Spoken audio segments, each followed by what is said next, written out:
on, everybody? Welcome to Texas Honda Channel. God bless each and every one of you. If you're new here, please click that subscribe button, hit that like button, and turn the bell icon on to get notified of every upload.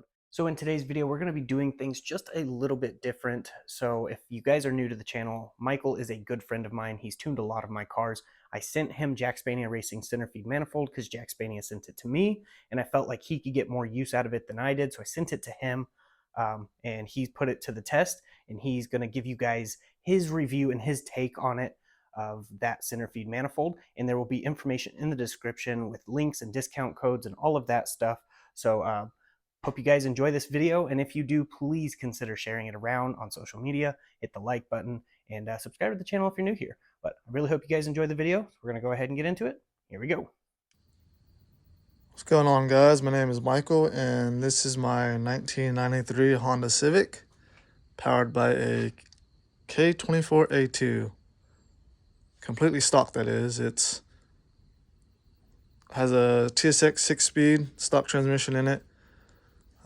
Stock head, stock bottom end, everything's stock. The only thing that it has is a 50-degree VTC and obviously a turbo kit, Jackspania's Racing center feed, and a massive fuel system.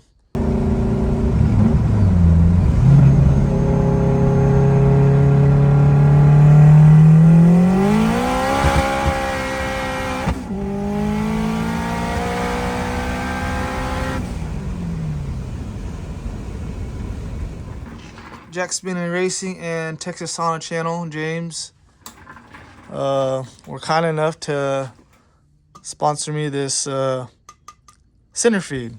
Very beautiful product. I've been doing some testing. Like I said, I have not gone to the dyno yet to compare what the Skunk 2. I previously had a Skunk 2 Ultra Street on here, and that did pretty good. I was happy with it. But like I said, James and Jackspania offered this to me, and they wanted me to test it out and review it. And so far, I can tell you a huge difference with it from mid-range to higher RPM range. I know it's just going off my word, but when I get everything sorted out, I'll go to the dyno and do the after results. I've been having some issues with braking my axles, so I have yet to, like I said, I have yet to go back to the dyno and test things. I also had some other issues pop up, but that's irrelevant. Anyways, for this to work, I had to chop down the water pump housing. As you can see,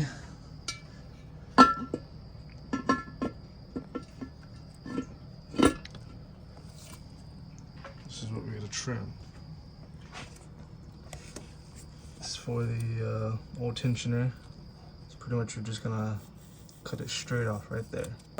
It's mostly common for any center feed to use, whether it's the Skunk 2 center feed or what's it called, the excessive one. There's multiple center feeds out there, but you do have to chop this down unless you run the billet block-off plate that allows you to run the electric water pump. You won't be able to run the tensioner again because you do have to cut that out. If you are running an AP3 style pulley, you either have to run the K2 one or the post mount pulley. But she fully sits now. That's what it'll look like. Let's see all the space now. Nothing's rubbing.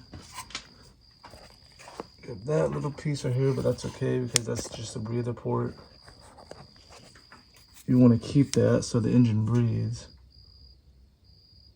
Otherwise, you have some problems. Pulley, which I do, or not the K2 one, but any other brand than this one. I've been having issues with this. I keep breaking the bracket off down there. This part right here would break. So I've had that thing fixed a dozen times already. But, and then if you decide you can run a 90mm throttle body or you can run like a 70, 72, 74 and buy the adapter plate. As far as I know, Skunk 2 is the only one that makes the adapter from a 70 millimeter to the 90 millimeter inlet, or you can run an aftermarket 90 millimeter, 80 to 90 millimeter you can run, I should say. Let's see, what else? You can run a stock Mustang throttle body. The K24 throttle body will fit on here as well if you decide to do that, which is off like a Infinity or 350Z. The thing I like the most about it are the billet runners. They're billet, so that helps keep things cool a lot quicker. And then the aluminum plenum as well helps keeps things cooler. Not by a lot, but I mean, every little thing counts and it adds up.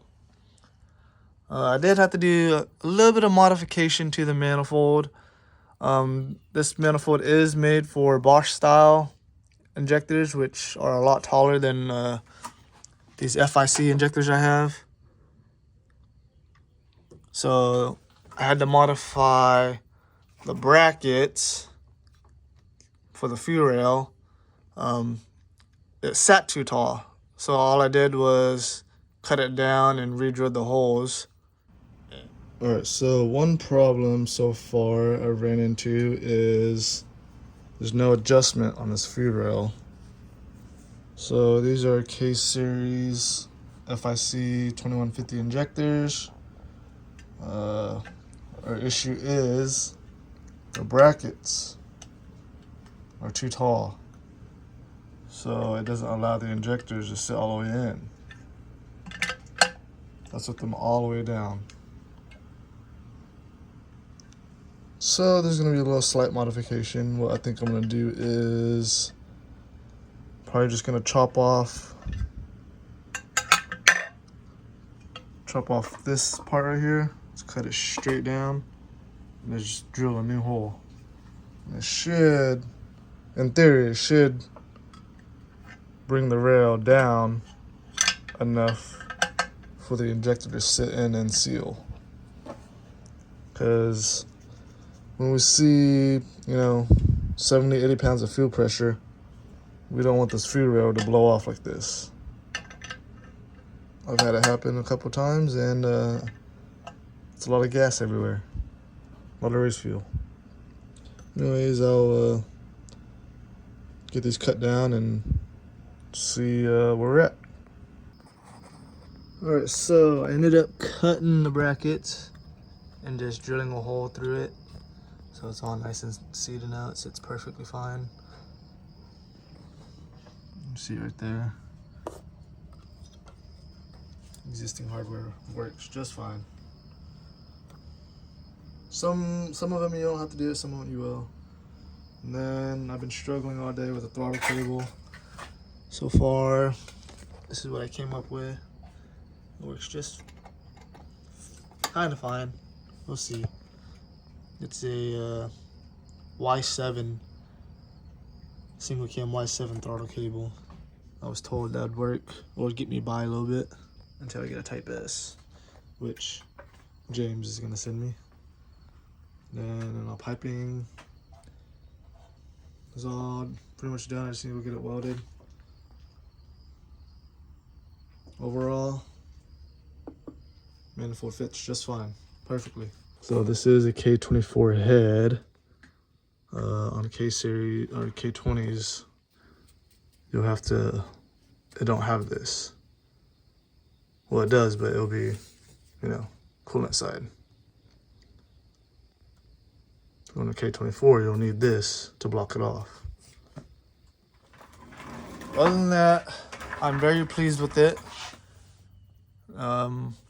It seems to perform well. I made no changes to the tune when I first slapped it on, and I noticed a huge difference that I had to pull out a crap ton of fuel because this is an equal length manifold as where the Skunk 2 Ultra, where it was an unequal length, which it's bigger over here and then it kind of squeezes down to a smaller plenum in the back and the rear. So it wasn't equal length, I would say. So I had to pull about 30% fuel overall in the tune. It's not a lot, but it is kind of hard to explain. I did have to change a lot of things for this manifold to work.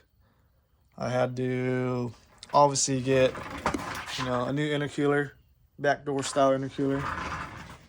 I had to run the pipe from here up this way as well as that way. Before I had a side feed intercooler, which is right there in that pile of junk. So I had to redo the piping. I had to get a newer or a longer throttle body cable. I had a GSR on there, and it was a little too short, so it'd hang up. And I had to, for that to work, I had to make the throttle body face backwards, which was very not ideal. So you can either use a TSX or not TSX, a RSX Type S starter cable, which James provided me, or they say a GSR will work, which I had on there, but I had issues with it, and it was a little too short, and I didn't like it. And then they also sell aftermarket throttle body cables as well for these center feeds if you wanted to do that. But I thought it was easier just to get a RSX one because it goes pretty far. I do plan on going to the dyno here soon as I get some of these issues figured out and resolved. The main one is I keep breaking the half shaft. I'm sure James will add pictures or videos of it. But I've broken 2 Type S half shafts already. I did get some new stuff to prevent that. I got upgraded half shaft from Insane. I got a mid plate, which is an engine brace that holds the transmission, bolts to the transmission and bolts to your traction bar to help prevent less movement. And I do have solid mounts. These are solid hospital insert mounts, billet. So before I had 95s on there, which were the rubber ones, which they were pretty stiff, but any movement still would cause the half shaft probably to break. Anyways, that's pretty much my review so far. I love it. It looks really good. It looks so much better than the side feed. Nothing wrong with the Skunk 2. I love that one too. It made good power. But this is more practical, and it makes the engine bay look really good. I would say, I don't know, maybe it's symmetric, I guess. Or not symmetric? Not really symmetric, but I don't know what I'm trying to find, the word. But it looks good. And it just looks really mean. Because you got, the center right there. It's all in the center. When you first open the hood, that's the first thing you see is a shiny intake manifold. I do plan on going to the track next weekend. There's a local car show and track event coming up next weekend, the 23rd to the 25th. It's called the Last Run. So probably won't make it to the dyno before then, but I can at least go test it at the track at the same power I did as the Skunk 2, which was 18 pounds, and see if it picks up anything, which it may or may not. We'll see. Because I haven't touched anything in the tune other than I had to pull some fuel out. So far, I can tell, drivability-wise, and doing some pulls here and there, it makes a huge difference. It comes on, I would say it comes on a lot faster. And it has a different sound to it. I can't describe the sound, but it's a very unique sound. Maybe because it's equal length runners. But stay tuned. There'll be more content for it. More, like I said, the dyno results or the dyno session will be probably like in a week or two. It won't be next week, but it'll probably be the week after. But Thank you for watching. And Well, there you have it on Michael's take on the Jackspania Racing center feed manifold. Now, he does plan on getting the dyno videos to me soon, so that way I can show you guys the dyno videos of the before the manifold and after the manifold. But it definitely made an improvement for sure. As you can see the little video clips he sent, the thing definitely moves real good, especially for a stock internal K24 A2 with the stock TSX transmission and all of that stuff. The thing's phenomenal. But huge shout out goes to Jackspania Racing for providing the manifold to do this testing. I hope you guys enjoyed this video. I hope it was informative enough for you. This is Michael's first time like recording for my channel or anything, so he's not exactly sure how to do it, but I think he did a phenomenal job. So please get in the comments and motivate Michael to do more videos, because I don't think he was too comfortable doing the videos, but he did a really good job. But that is basically it for this video. Please consider checking all the information out in the description, hitting that like button, subscribe to the channel if you haven't, drop comments. All these things help tremendously, and consider sharing the video. But I'm going to go ahead and get off here. I will see you guys in the next video. And as I like to say, God bless, stay safe, stay awesome.